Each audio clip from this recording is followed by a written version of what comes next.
দক্ষিণ কোরিয়ার সাবেক প্রতিরক্ষামন্ত্রী কিম ইয়ং হিউন কারাগারে আত্মহত্যার চেষ্টা করেছেন। সংসদে বিষয়টি জানিয়েছেন দেশটির বিচার মন্ত্রণালয়ের এক কর্মকর্তা। আত্মহত্যার চেষ্টার পর বেঁচে গেছেন কিম ইয়ং হিউন এবং তার অবস্থা স্থিতিশীল রয়েছে বলে জানান তিনি।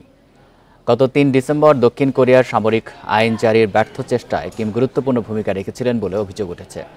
এই অভিযোগে তাকে গ্রেপ্তার করা হয়। Double million offer Walton fridge কিনে পেতে পারেন ২০ লক্ষ টাকা, রয়েছে কোটি কোটি টাকার নিশ্চিত উপহার।